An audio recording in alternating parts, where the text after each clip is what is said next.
Hello everyone, हम कर रहे थे चैप्टर 4 रिटायरमेंट और डेथ ऑफ अ पार्टनर। उसके आगे वाले क्वेश्चन आज हम स्टार्ट करेंगे। आज हम स्टार्ट कर रहे हैं क्वेश्चन नंबर 39 से। देखते हैं क्वेश्चन में क्या क्या इन्फॉर्मेशन हमें गिवन है। पंकज, नरेश एंड सौरभ पार्टनर से 3:2:1 के अंदर से क्या करते हैं, प्रॉफिट शेयर करते हैं। 3:2:1 के अंदर इनमें से नरेश रिटायर हो रहा है due to his illness. Naresh जा रहा है फर्म छोड़ के। On that date the balance sheet of the firm was as follows. आपको बैलेंस शीट गिवन है। उसके बाद एडिशनल इंफॉर्मेशन गिवन है। Premises are undervalued by 20%। तो सबसे पहले हम रिवैल्यूएशन अकाउंट ही बना लेते हैं। रिवैल्यूएशन की इंफॉर्मेशन दे रखी है हमें। रिवैल्यूएशन अकाउंट सबसे पहले उन्होंने हमें बताया कि प्रीमाइसेस आपकी क्या है, अंडर वैल्यूड है 20% से। तो हम बैलेंस शीट में देखेंगे प्रीमाइसेस की वैल्यू क्या है, 80,000 रुपीज, जो कि क्या है 20% लेस है। मतलब ये कितनी वैल्यू है 80%, हमको इसकी कितनी निकालनी है 100%। तो ये आपका कितना आ जाएगा, इस प्रीमाइसेस की वैल्यू होनी कितनी चाहिए 1 लाख रुपीज। तो अंडर वैल्यूड थी, आप इसको इंक्रीज करना चाहते हैं तो 20,000, 80,000 थी 1 लाख तक लेकर आना है, तो आप इसकी वैल्यू को क्या कर देंगे, इंक्रीज कर देंगे बाय प्रीमिसेस 20,000 रुपीज।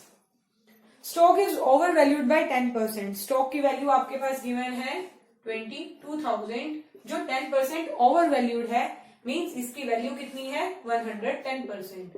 हमको कितनी निकालनी है 100। तो ये हम कर देंगे, इसकी वैल्यू होनी कितनी चाहिए 20,000 रुपीज, और वैल्यू है कितनी 22,000। तो आपको इसको क्या करना पड़ेगा 2,000 से कम करना पड़ेगा। तो स्टॉक 2,000 रुपीज। नेक्स्ट है provision for doubtful debts was to be made 5% on debtor. आपने प्रोविजन बनाना है तो इंक्रीज होगी आपकी लायबिलिटी, प्रोविजन बना देंगे to provision for doubtful debts. आपकी 6,000 के आपके डेटर्स हैं और आपने 5% पर बनाना है। 6,000 का 5% कितना होना चाहिए 300 रुपीज। हमने बुक में देखा हमारे पास ऑलरेडी प्रोविजन है कितने का 400 का, और हमको बनाना कितना है सिर्फ 300 का। तो आपको क्या करना पड़ेगा, प्रोविजन को कम करना पड़ेगा 100 से। आपका प्रोविजन कम हो जाएगा क्योंकि हमारे पास ऑलरेडी प्रोविजन था 100 से, हम इसको कम कर देंगे। Further provision for legal damages is to be made for 4,100। आपने क्या करना है, लीगल डैमेजेस के लिए प्रोविजन बनाना है 4,100 पे। हम बैलेंस शीट में देखते हैं हमारे पास ऑलरेडी प्रोविजन है 6,000 रुपीज का, मतलब 1,900 का प्रोविजन आपको क्या करना पड़ेगा, कम करना पड़ेगा। नेक्स्ट बनाना है फर्दर। उन्होंने बोला फर्दर प्रोविजन। अब दोनों में डिफरेंस क्या है, उन्होंने उसमें बोला था provision for doubtful debts was to be made 5% on debtors. 5% debtor का हमने निकाला तो सिर्फ 300 बनता था, और हमारे पास बुक्स में 400 का प्रोविजन था। तो हमने 100 को क्या कर दिया, उसको लेस कर दिया ताकि उसकी वैल्यू कितने पर आ जाए 300 पर आ जाए। लेकिन जो प्रोविजन फॉर लीगल डैमेजेस बोला है, उन्होंने बोला है फर्दर, मतलब और बनाना है 4,100 का। तो हम यहाँ पर और प्रोविजन बना देंगे रिपेयर्स के लिए, लीगल डैमेजेस के लिए 4,100 का। नेक्स्ट है furniture is to be brought up to 45,000। Furniture की वैल्यू हमारे पास 41,000 की थी, आप 45,000 तक लेकर आएंगे तो आप उसको इंक्रीज कर देंगे बाय फर्नीचर 41 से। जब 45 पर लाएंगे तो आपको इंक्रीज कितना करना पड़ेगा 4,000 रुपीज। तो इसका आपके पास टोटल कितना आ जाएगा 24,100, 24,100। और यहाँ पर हमारे पास टोटल कितना है 6,100। लेस करने के बाद आपके पास कितने का प्रॉफिट बचेगा 18,000 रुपीज का, जो हम पार्टनर्स में डिवाइड कर देंगे उनकी ऑड रेशियो में। 3 पार्टनर्स हैं, पंकज, नरेश एंड सौरभ। 18,000 को हम इसको 3:2:1 में डिवाइड करेंगे तो हमारे पास वैल्यू कितनी कितनी आ जाएगी 9,000, 6,000 एंड 3,000। आपका यहां पर क्या होगा, फर्स्ट अकाउंट जो आपका रिवैल्यूएशन अकाउंट है वो कंप्लीट हो जाता है, आपकी इंफॉर्मेशन कंप्लीट हो गई है। उसके बाद उन्होंने हमें गुडविल बता रखी है फर्म की। Goodwill of the firm is valued at 42,000। पूरी फर्म की गुडविल है 42,000, रिटायर कौन हो रहा है, नरेश, तो हम उसका शेयर निकालेंगे 2/6, 3 से कट जाएगा और उसकी वैल्यू कितनी आ जाएगी 14,000 रुपीज, जिसको वो शेयर करेंगे किसमें, उनकी गेनिंग रेशो के अंदर, वो हम अभी निकाल लेंगे। नेक्स्ट है आपको न्यू प्रॉफिट शेयरिंग रेशो भी दे रखी है पंकज एंड सौरभ की 5:1, जिसको आप निकालेंगे तो आपके पास जो बचेगा वो क्या होगा, सिर्फ आप पंकज ही क्या कर रहा है, सेक्रीफाइस कर रहा है, सॉरी गेन कर रहा है, सारा शेयर कौन ले लेगा, पंकज ले लेगा। तो आगे हम करते हैं, जब कैपिटल अकाउंट बनाएंगे तब उसकी एंट्री करेंगे, तो हम पार्टनर्स कैपिटल अकाउंट बना लेते हैं। हमारे पास 3 पार्टनर्स हैं, पंकज, नरेश एंड सौरभ। सबसे पहले हम इसके अंदर ट्रांसफर करते हैं उनके बैलेंसेस जो हमारे पास बैलेंस शीट के अंदर पड़े हैं,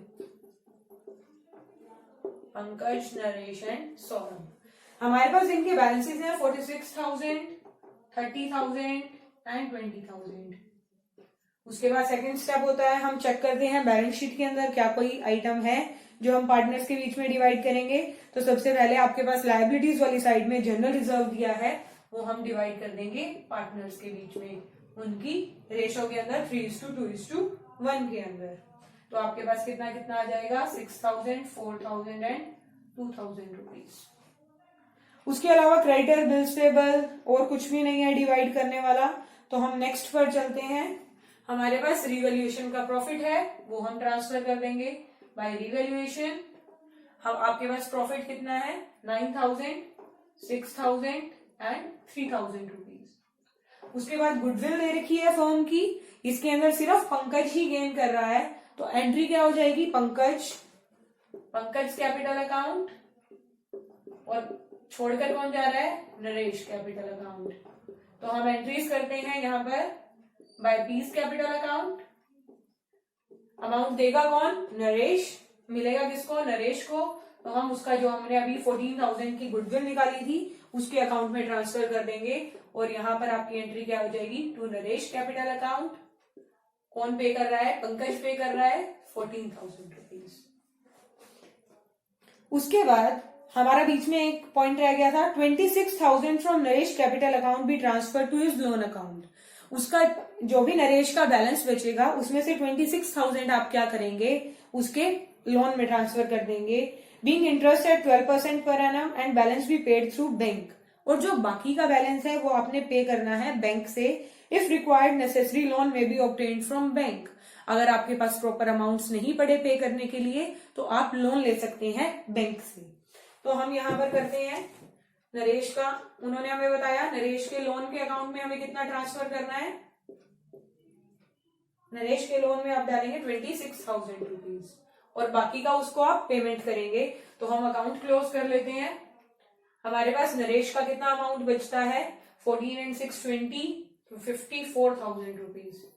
54 में से 26,000 तो लोन में ट्रांसफर कर दिया, बाकी का बचा हुआ आप क्या करेंगे, 54 में से 20 बचा 28,000 जो आप उसकी क्या करेंगे, बैंक से पेमेंट करेंगे। तो हम यहाँ पर एंट्री कर देंगे टू बैंक अकाउंट। नरेश को पेमेंट हो रही है 28,000 की और उसका अकाउंट क्या हो जाएगा, यहाँ पर क्लोज हो जाएगा। बाकी बचे आपके पास पंकज और सौरभ, वो कॉन्टिन्यूइंग पार्टनर्स है, तो हम यहाँ पर उनके बैलेंसेस निकाल देंगे टू बैलेंस बीडी सीडी।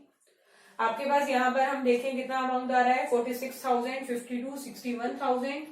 61 में से 14 अगर जाएंगे तो 51 एंड 47,000 बैलेंस बच जाएगा पंकज का, और यहाँ पे इसका बैलेंस है 25,000 और 25,000 में से यहाँ कुछ भी नहीं है तो सारा का सारा उसका बैलेंस बच जाएगा और हमारा क्या होगा, यहाँ पर इस तरह से ये अकाउंट क्लोज हो जाएगा capital account. Capital account close करने के बाद हम क्या करते हैं, नई फर्म की बैलेंस शीट बनाते हैं, वो देख लेते हैं। अब सबसे पहले उन्होंने हमें बोला था कि हमने बैंक से पेमेंट की है 28,000 की। हम देखें बैलेंस शीट में हमारे पास बैंक में बैलेंस सिर्फ पड़ा था 7,600 का। 7600 तो हमारे बैंक अकाउंट में थे, लेकिन हमने पेमेंट कितने की है 28,000 की। तो बाकी का जो आपने क्या किया है वो लिया है लोन। लोन आपका कितने का चलेगा 20,400 का, जो हम नेक्स्ट बैलेंस शीट के अंदर दिखाएंगे। Bank loan 20,400। उन्होंने हमें खुद बोला था कि अगर हम बैंक से आपको लोन लेने की जरूरत पड़ती है तो लोन लेंगे और आपने पेमेंट करनी है, तो हमने पेमेंट कर दी एंड बैलेंस शीट में हम 20,000 का लोन दिखा देंगे। ये आपका क्या है बैंक लोन लायबिलिटीज वाली साइड में चला जाएगा। बाकी जो भी हमने किया है, जो भी चेंजेस आए हैं रिवैल्यूएशन के अंदर, वो सारे इंट्रोड्यूस कर देंगे हम बैलेंस शीट के अंदर, और जो भी इनकी न्यू कैपिटल्स हैं वो भी आ जाएंगी बैलेंस शीट के अंदर। इस तरह से अगर वो आपको बोलते हैं कि आपने पेमेंट करनी है तो हम उसकी पेमेंट करेंगे। उसके बाद नेक्स्ट क्वेश्चन एक हम देखते हैं 43। हमारे पास 3 पार्टनर्स हैं।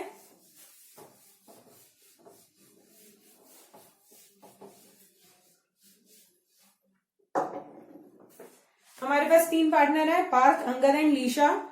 प्रॉफिट शेयरिंग रेशो इनकी है 3:2:1। अंगद रिटायर हो रहा है, सेकंड पार्टनर 2/6 वाला। And his claiming capital and entitlements from the firm including his share of goodwill of the firm is 50,000। इसका जो टोटल शेयर बनता है फर्म से जो लेने वाला है वो 50,000 रुपीज है। उसके बाद after this amount was determined, it was found that there was an unrecorded piece of furniture valued at 12,000 which had to be recorded. तो रिवैल्यूएशन अकाउंट बनाएंगे और उसका जो भी अमाउंट बनेगा 2/6 का वो हम उसको ट्रांसफर कर देंगे, पार्टनर्स में डिवाइड कर देंगे। Upon recording this piece of furniture the revised amount due to Angad was determined and settled by giving him this piece of furniture and balance in cash। आपने उसको वो फर्नीचर दे दिया और बाकी आपने उसको कैश में पेमेंट कर दी। हमने अंगद को पेमेंट करनी थी कितने की 50,000 रुपीज की, सारा कुछ करने के बाद। उसके बाद आपको पता चला कि आपके पास एक अनरिकॉर्डेड फर्नीचर है, तो अगर आपका फर्नीचर इंक्रीज होगा तो रिवैल्यूएशन अकाउंट में आप उसको ट्रांसफर कहां करोगे, बाय में, बाय फर्नीचर। उसकी वैल्यू है आपके पास 12,000 रुपीज, और कोई इंफॉर्मेशन हमारे पास है नहीं, तो हम पार्टनर्स में क्या कर देंगे, उस प्रॉफिट को डिवाइड कर देंगे। 3 पार्टनर है, पार्थ, अंगद एंड लीशा। 3:2:1 में जब इसको हम डिवाइड करेंगे उनके शेयर बनेंगे 6,000, 4,000 एंड 2,000। 50,000 तो हमें उसे ऑलरेडी देने थे, 4,000 अब और देने हैं, तो उसका टोटल शेयर कितना बन गया 50,000 प्लस 4,000, 54,000 रुपीज। आपको इसकी जर्नल एंट्रीज करनी है, पहले रिवैल्यूएशन अकाउंट की करेंगे, फिर जो आपने प्रॉफिट डिवाइड किया है उसकी करेंगे। अब आपने जो अंगद को पेमेंट की है इस 54,000 की, तो एक तो आपने उसको वो फर्नीचर दे दिया, तो हम उसको पेमेंट करते हैं। एंट्री क्या बनेगी, अंगद कैपिटल अकाउंट, पेमेंट हो रही है, उसको दे रहे हैं फर्नीचर। फर्नीचर हमारे पास था 12,000 रुपीज का, अंगद की पेमेंट हमने करनी है 54,000 की, और जो बैलेंस है आप उसको कैश में देंगे या बैंक से देंगे, तो एंट्री बन जाएगी टू बैंक अकाउंट। 54 में से 12,000 का तो फर्नीचर है, 42,000 आप बैंक से पे कर देंगे। इस तरह से अगर क्वेश्चन घुमाकर भी आता है तो आपको उस क्वेश्चन को समझना है, और उसकी जर्नल एंट्रीज पहले वाला जो हम सीख चुके हैं वही सब है सब। अब जो आपने क्वेश्चंस करने हैं, क्योंकि सिलेबस कट हो चुका है कोरोना की वजह से, तो आपको जो क्वेश्चंस करने हैं वो 43 तक ही करने हैं। उसके बाद आपके पास डेथ वाले जो आपका टॉपिक है उसके 3 क्वेश्चंस है, अब हम वो करेंगे। आपने जो रिटायरमेंट के क्वेश्चन करने हैं वो कहां तक करने हैं 43 तक। Adjustment of capital and retirement and settlement of loan, दोनों टॉपिक आपके कैंसिल हो चुके हैं। उसके बाद अब नेक्स्ट है डेथ ऑफ अ पार्टनर। जिस तरह से रिटायरमेंट है, जो जो चीजें हम उसको देते हैं, सेम केस होता है डेथ ऑफ अ पार्टनर में। सिर्फ दोनों में डिफरेंस क्या है, अब रिटायरमेंट तो आप फाइनेंशियल ईयर खत्म होने के बाद भी ले सकते हो, लेकिन जो डेथ है वो कभी भी हो सकती है। तो कई बार क्या होता है, ड्यूरिंग द फाइनेंशियल ईयर जो भी पार्टनर है उसकी डेथ हो जाती है, तो जितने महीने उसने काम किया, जितना प्रॉफिट उसका बनता था, आपको वो प्रॉफिट भी उसे देना होता है। तो हमारे पास यहाँ पर प्रॉफिट निकालने के 2 मेथड्स हैं, हमने सिर्फ वही करने हैं। तो हम यहां पर सीख रहे हैं calculation of profit on death of a partner. हमारे पास यहां पर 2 मेथड हैं, एक तो फर्स्ट है, एक तो है ऑन सेल्स बेसिस और दूसरा हम जो यहाँ पर कर रहे हैं वो है आपका ऑन टाइम बेसिस। फर्स्ट करते हैं टाइम बेसिस पे, जितने महीने उसने काम किया उसके अकॉर्डिंग हम निकालेंगे कि कितना उसका प्रॉफिट बनता है। A B C are partner in a firm, 61 illustration कर रहे हैं हम। ABC are partner in a firm whose books are closed on March 31st each year. ABC partner है, बुक्स क्लोज होती है मार्च 31st को। एक की डेथ हो गई 30th जून को, उसने काम किया अप्रैल मई जून 3 मंथ्स के लिए, तो उसको 3 मंथ्स का हमें प्रॉफिट देना है। And according to the agreement the share of profit of a deceased partner up to the date of death is to be calculated on the basis of average profit of the last 5 years। आप अगर कोई भी partner की death हो जाती है तो उसको जो प्रॉफिट देंगे वो किस बेसिस पर देंगे? Average profit of last 5 years, 5 साल का जो भी एवरेज प्रॉफिट आएगा उसके बेसिस पे आप उसको इस साल का जितने महीने वो रहा उसका प्रॉफिट देंगे। द नेट प्रॉफिट आपको गिवन है 14,000, 18,000, हम यहाँ पर एवरेज प्रॉफिट्स निकाल लेते हैं।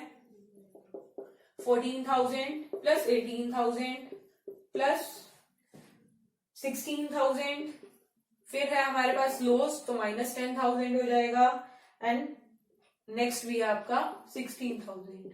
5 years का प्रॉफिट है, 5 से डिवाइड कर देंगे, इसका हम टोटल करते हैं, ये कितना आ जाएगा? 30, 42, 50, 54,000 रुपीज। 54,000 डिवाइडेड बाय 5, आपका यहाँ पर जो एवरेज प्रॉफिट आ गया वो आ गया 10,800। आगे क्या कहते हैं? Calculate a share of the profit up to the date of death and pass necessary journal entries. आपको उसका अमाउंट निकालना है और क्या करना है? उसको उसका शेयर देना है, जर्नल एंट्रीज करनी है। Assuming there is no change in the profit sharing ratio of remaining partner. First case में वो कहते हैं आप एज्यूम करोगे कि उनकी जो शेयरिंग रेशियो है अदर पार्टनर्स जो रह गए ए और बी और सी, उनकी जो पहले वाली प्रॉफिट शेयरिंग है वही सेम चल रही है। और सेकंड केस है अगर उनकी प्रॉफिट शेयरिंग रेशियो चेंज हो जाती है तब क्या होगा। अब ये जो हमारे पास प्रॉफिट आया 10,800, ये क्या है? पूरी फर्म का है और तीनों पार्टनर्स का है। तो हम यहां पर निकालेंगे जो भी ए का शेयर कितना बनेगा। ए का शेयर कितना है? तीनों कितने में शेयर करते हैं? कुछ नहीं बोला तो इक्वल पार्टनर्स हैं, तो आपके पास शेयर निकाल देंगे 1/3। और वो रहा कितने महीने के लिए? जितने भी महीने के लिए रहा है उसके बेसिस पर निकालेंगे, क्योंकि ये जो 10,800 है वो पूरे ईयर का प्रॉफिट आया है। तो हम इसको मल्टीप्लाई कर देंगे 3/12 से, आपका यहाँ पर शेयर आ जाएगा 3600 और इस पार्टनर का शेयर आ गया 900 रुपीज। ए का जो 3 महीने का शेयर बनता है प्रॉफिट का वो है 900। अब हम केस कर रहे हैं फर्स्ट एंड सेकेंड। जैसे फर्स्ट केस में उन्होंने बोला कि उनकी प्रॉफिट शेयरिंग रेशियो में कोई चेंज नहीं था। जब अगर उनकी प्रॉफिट शेयरिंग रेशियो चेंज नहीं होती तो आप एंट्री करते हो P&L suspense account. Suspense account open करेंगे क्योंकि अभी हमारे पास प्रॉपर प्रॉफिट नहीं आया है। प्रॉफिट का आपको पता चलेगा ईयर क्लोज होने के बाद। तो हम यहाँ पर सस्पेंस अकाउंट खोलते हैं और हम देख किसको रहे हैं? ए को, तो टू एज कैपिटल अकाउंट। आपका शेयर कितना हो जाएगा? 900 रुपीज।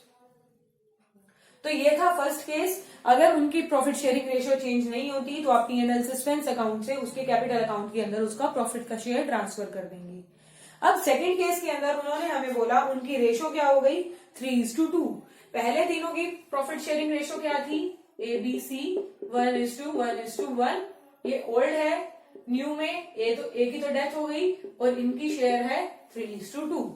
तो हम सबसे पहले क्या निकालेंगे? जब अगर उनकी प्रॉफिट शेयरिंग रेशियो चेंज हो जाती है तो आप निकालते हैं गेनिंग रेशियो। बी की हम निकालेंगे।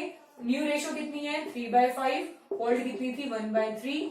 तो 15 LCM 9 - 5, ये कितना गेन करेगा?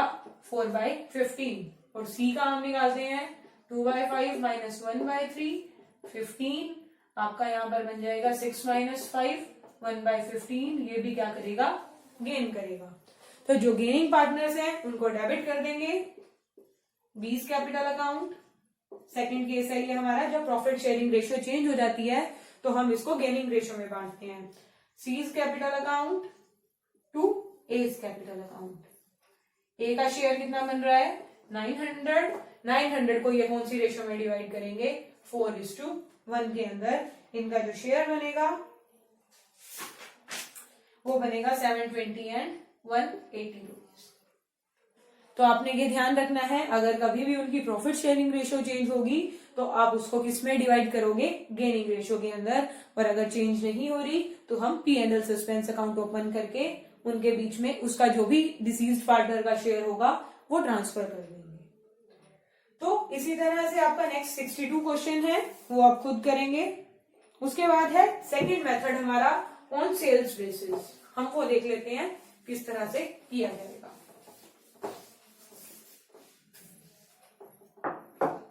इलस्ट्रेशन 63 सेल्स बेसिस पे।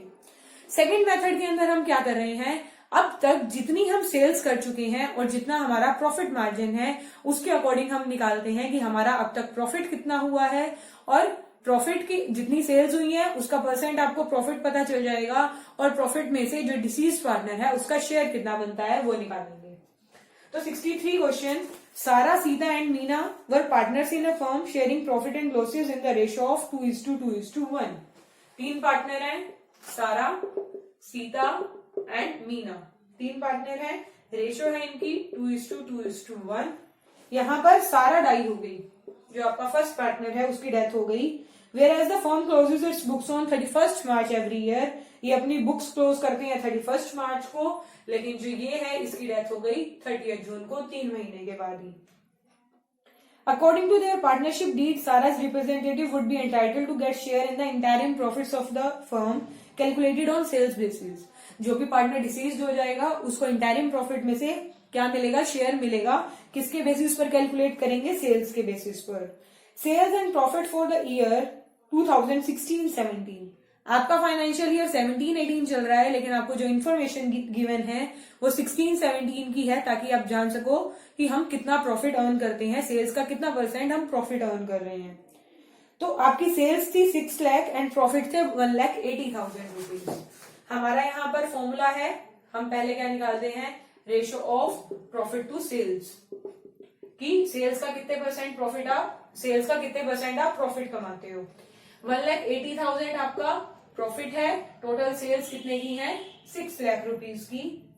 तो हम यहां से परसेंटेज निकाल सकते हैं, 4 से 4 कट हो जाएगी, और ये आपका आ गया। आपका जो प्रॉफिट का परसेंट है वो कितना है, जितनी आप सेल्स करते हो उसका 30% आप प्रॉफिट कमाते हो। आगे आपको गिवन है sales in the year 17-18 till the date of death amounted to 1,20,000। 30th June तक आपकी जो सेल्स हुई है वो हुई है 1,20,000 रुपीज। 1,20,000 का 30% हम प्रॉफिट निकाल सकते हैं। आपका इस साल का प्रॉफिट है अभी तक का 36,000 रुपीज, जो तीनों पार्टनर्स का है।